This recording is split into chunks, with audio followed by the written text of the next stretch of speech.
So the CEP is titled Reading, Writing Cassandra Data with Spark Bulk Analytics. And the historical context here is that Cassandra as a database does great when it comes to doing point reads or point writes type of queries. But when it comes to scooping data out of Cassandra into a system like Spark in order to um, do any sort of analytical workloads, that is usually a problem.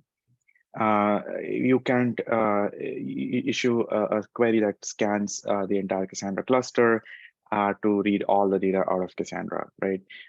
And similarly, when we want to do writes, Cassandra is great at doing point writes. It's horizontal and scalable, but sometimes we want to like just bulk load a lot of data to Cassandra, and when we do any sort of like heavy read or heavy write activity, it does impact the database's read and write latencies. So with this CEP, we are trying to address some of these issues which generally impact the database when we are doing a lot of point read and point write queries. So that's the basic motivation. We are able to read and write a lot of data in Cassandra. Now, when it comes to the actual the CEP, there are two major contributions here. So one of the contributions is this Cassandra Spark Analytics library. This library basically is a library that allows you to run a lot of these run the major functionality of the data extraction or the import on Spark. And basically, the way we import or export data is through the API that are implemented in the Cassandra Sidecar. For those who don't know a whole lot about Cassandra Sidecar, please look at our CEP CEP1, which was the very first CEP that we proposed, which is the Cassandra side management process, which now in today's world, we call it as the Cassandra Sidecar. So with that historical context, basically, I'd like to dive deeper into how this actual functionality is implemented for Cassandra users. So for that, let's look at the actual API. So let's consider a use case where you want to ingest a lot of data into Cassandra, and we call that as bulk write.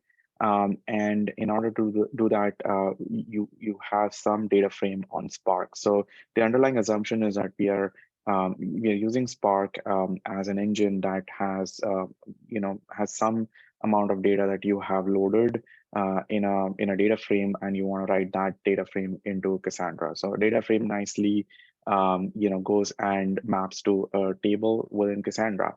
It is a row-oriented structure, and it has rows and columns very much similar to what Cassandra has. So in order to do that, here's all the code that you need to write. All we are doing is basically, you're taking the input data frame and we are calling write on it, and we are passing it a bunch of options which allow the bulk write functionality to basically be invoked within the Cassandra sidecar, which then goes ahead and writes the data in Cassandra and makes it available. And similarly, on the flip side, when we want to do a read or a bulk read, basically we do the exact opposite of that, which is we create a context and using Spark, and then we load the DAPL that we want to load from Cassandra. Now, one of the things to remember here is that when we do any sort of bulk reads, we are going to create a snapshot on Cassandra. A snapshot is a common operation that we do in order to, get a view of the data within Cassandra. And this is what the bulk reader also does. It does create a snapshot on each of the nodes, each of the instances that Cassandra has. And when we do that bulk read, we are reading the data through the sidecar and to a data frame that is made available in Spark. And if let's say you wanted to do some sort of aggregation, this is a simple example where we are creating an aggregation, and let's say we want to count the the entire data set on this column C. We can create an aggregation through Spark. So anything that you can do with Spark, you can do it on this particular data frame, and you'd basically be able to do it using all the data set that exists within Cassandra. Now, a lot of you must be wondering, so this is functionality that can be implemented using the Cassandra driver. So what's the need to have this mechanism, this different mechanism of doing this pretty much the same thing? So skipping over, I want to show you the architecture of this and the data flow.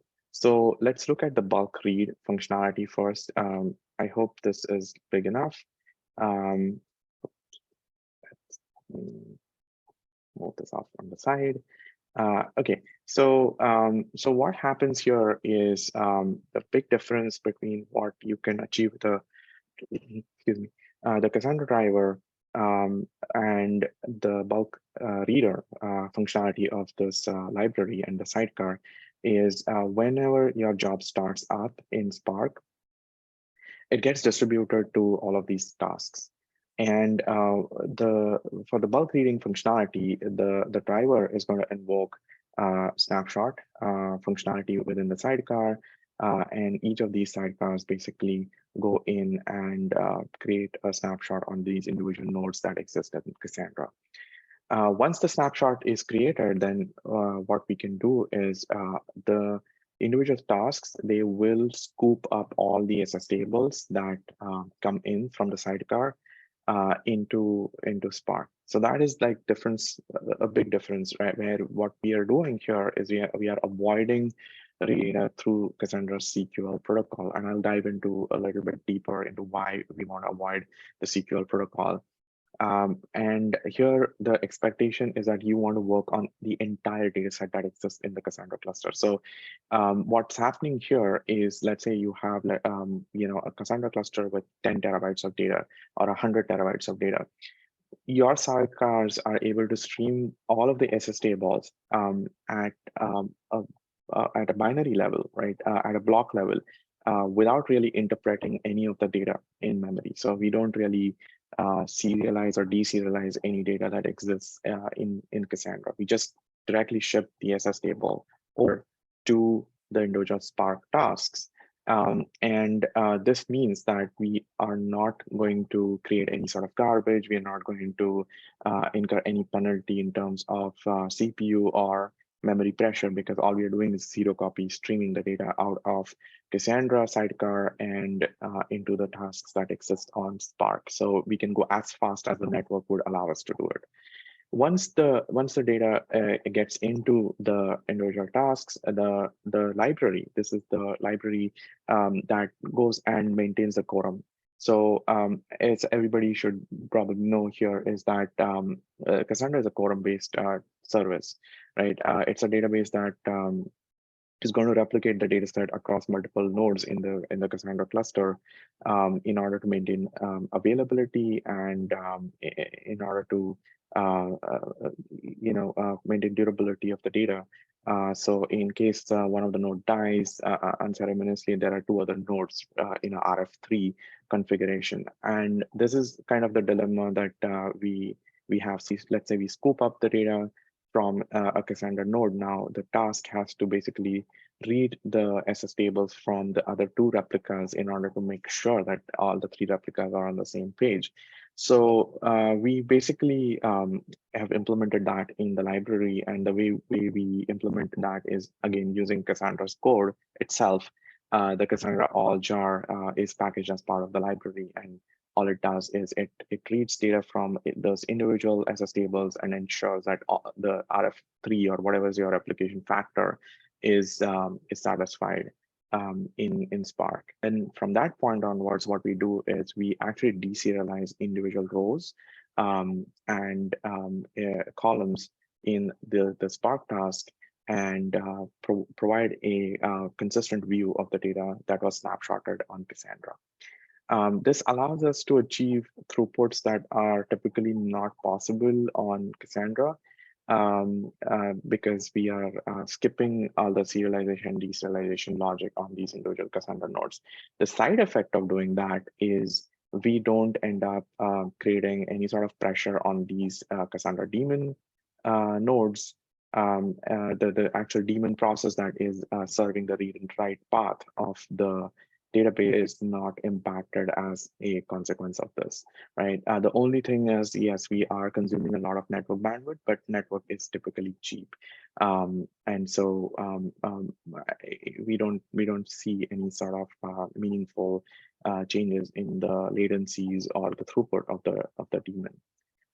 And this is what the bulk reader achieves. Once you have the data here, you can do whatever analytical workloads you have. You can train your machine learning models. You can kind of create views, analytical views of the data set. And then once you're done, you can just discard this data. In the traditional ETL architecture, people do something very similar, except that they basically read directly from Cassandra and they scan one token at a time and they dump all of that data into something like HDFS or Hadoop or S3 these days. And they then scan that data, or if they have converted it into Parquet or some other format, they can run analytical workloads on that.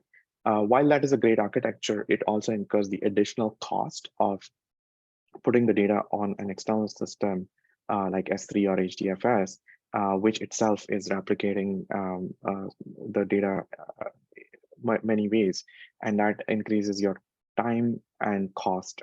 With this approach, you're directly reading from the Cassandra cluster without impacting the cluster's performance. And typically, Spark and Cassandra have been paired together in the past, and this continues that route. So your existing code will pretty much work as is on Spark.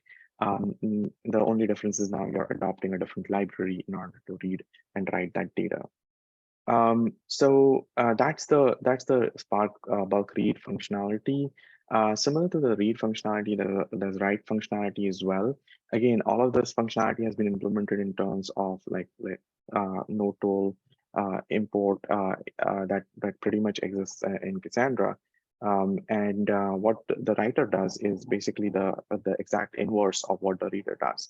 In this case, let's say you have some sort of a job that is creating a data set. So you have, I don't know, CSV files, or you have some XML files, JSON files, right? And you are creating a view of that data set, and you would like to write a large quantity of the data into Cassandra all at once.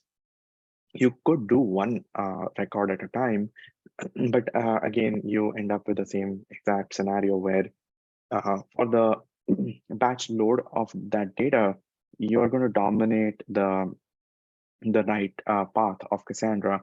And while Cassandra's write scales well, you will see an added pressure on all of these individual instances. So instead of generating the SS tables in the individual Cassandra nodes, what the bulk writer does is it goes and uses the same library that we have. It uses that to take the data set and sort them into rows that go into the individual Cassandra nodes based on their tokens, and it will then create the SS tables on the Spark worker nodes itself. Once the SS tables are created, then it uses the Sidecar APIs to push the data into individual Cassandra nodes on the disk. And then once all of the data is in, all we do is import the data into Cassandra. So the LSM tree architecture of Cassandra makes it possible for us to just create new SS tables, put them inside Cassandra, and then call node tool import, and Cassandra basically makes them available as part of the view, live serving view of the data. So it makes it very easy for us to work with new SS tables, and that's the capability that we are using in this model as well. So with the bulk writer and bulk reader, there have been some benchmarks that we've done, and essentially what it reveals is that since we are generating the SS tables on Spark, or we are interpreting SS tables on Spark, we are not impacting any of the nodes in the Cassandra cluster itself. So you don't need to like create a separate Cassandra cluster.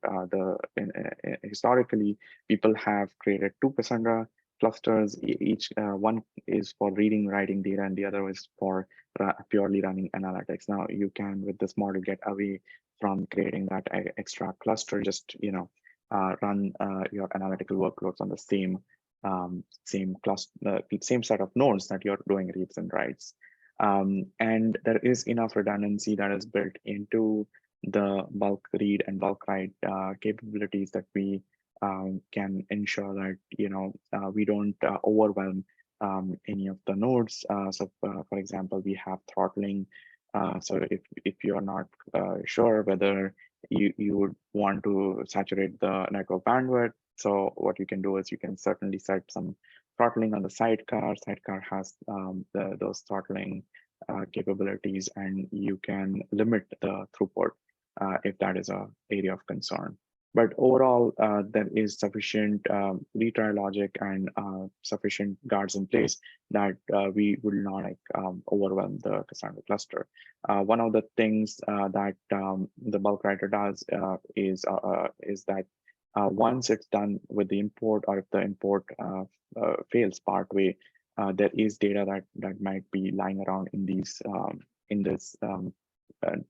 disks that hasn't been imported or has been partly imported, and basically there is logic that would clean up the data that exists but has not been imported. So all of these capabilities already exist. As far as the actual implementation in the sidecar goes, there have been significant number of APIs that were introduced as part of the CEP. Let's see. Yeah, so all of these sidecar endpoints are basically REST services which give us some metadata that is required for the bulk read or bulk write functionality to work.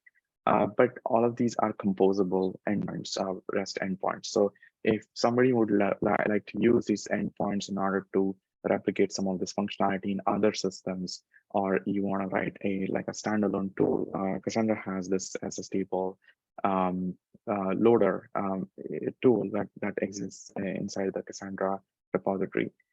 These APIs can augment or even replace that functionality. With these APIs, you could reuse them in your in your tooling, in any of your scripts that if you would like to as well. So the sidecar opens up the ability for a lot of innovation on the side, and doesn't really impact the database in a very significant way if you are invoking these APIs. So apart from that, I just wanted to, so for more information, please read the CEP. There have been a lot of questions that were part of the discuss thread.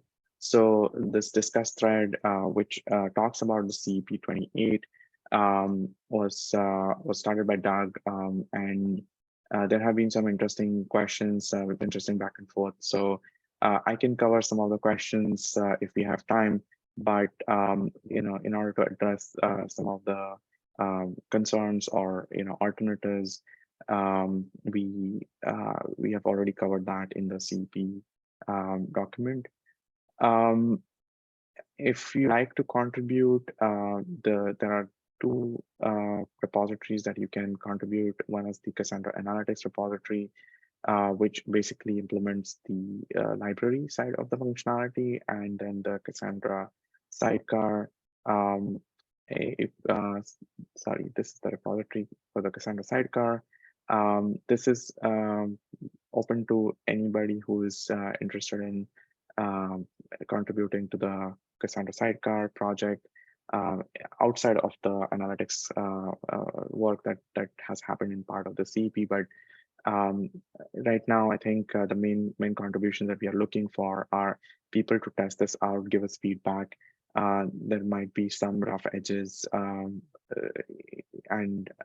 we'll love to have folks pitch in and try it out. There are examples in this repository, as well as this page exists. This README exists, which will walk you through setting it up and running your first analytics job. It does require a little bit of coordination. If you'd like to deploy this and try it out, currently the sidecar doesn't have an authenticator, which is an area for contribution as well.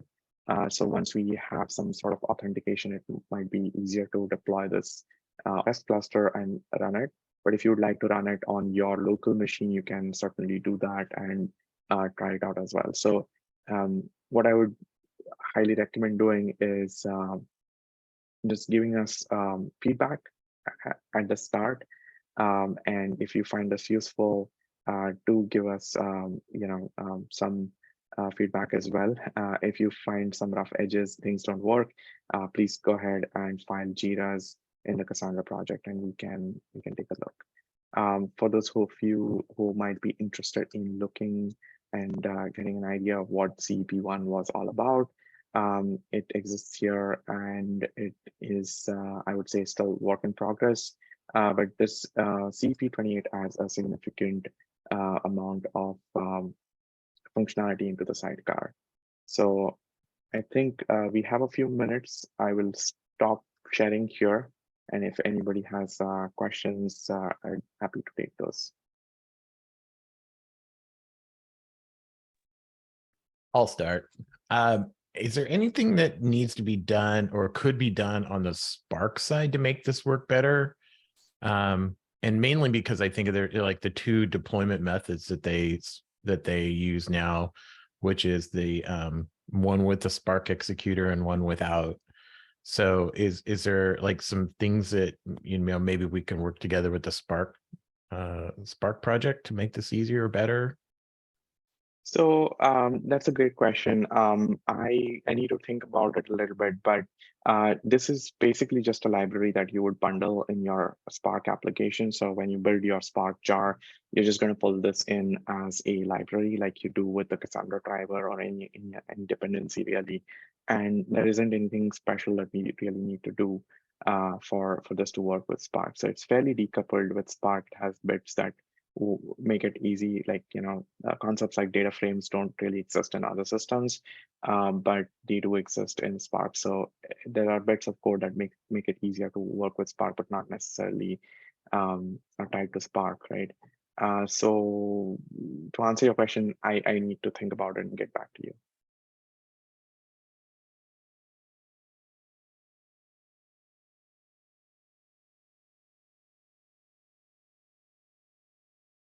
So one of the questions that came up during the discuss thread was, so why not include this functionality in the Cassandra daemon itself? Why put this in the sidecar?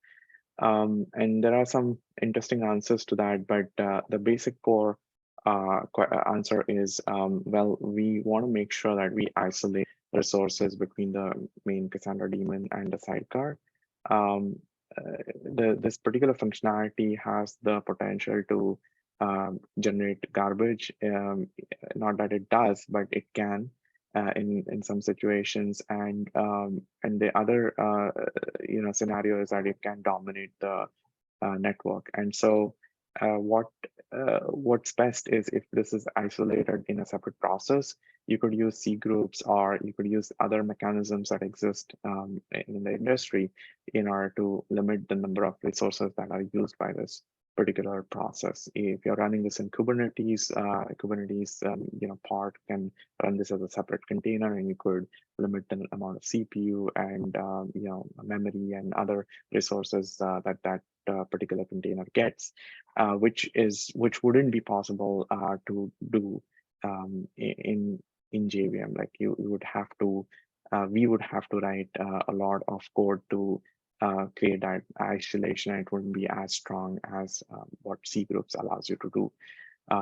So that's the big reasons to keep this separate.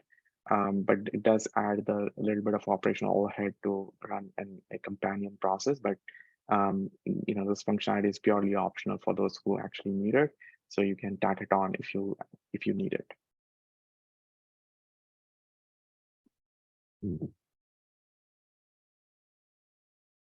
Does anybody else have questions for Dinesh? Everyone here to learn? Does everyone want to use this? Hopefully people are here to learn and see what it's all about. Thanks, Patrick. Saw your note. Thank you. Yeah, well, we appreciate you joining. Thank you, Dinesh. Hopefully we see some people contributing to this. I put a note in the chat, but just so folks know, this is great for first-time contributors. As Dinesh has said, it doesn't require deep expertise in Cassandra or Spark. So this is fantastic for if you're wanting to get involved in Cassandra and contribute. And Dinesh is on the ASF Slack. It's a great place to connect with folks in the community if you're not already there. Any next step you think you would like to see from folks, Dinesh, on this? Should they reach out? Should they get into the CEP, read about it? What's the next step for folks? Absolutely. I think trying it out and reading the CEP is definitely good, but trying it out as well is something that I would encourage everybody to do. Okay. Excellent. Well, we appreciate it. And we have the next contributor meeting. It's the last Tuesday of the month. So the next one is June 27th. If folks can join, we'll be going through all the different CEPs that are anticipated features for 5.0. So it's a great place to learn about it, figure out how to contribute, test things out in advance of 5.0 and so forth.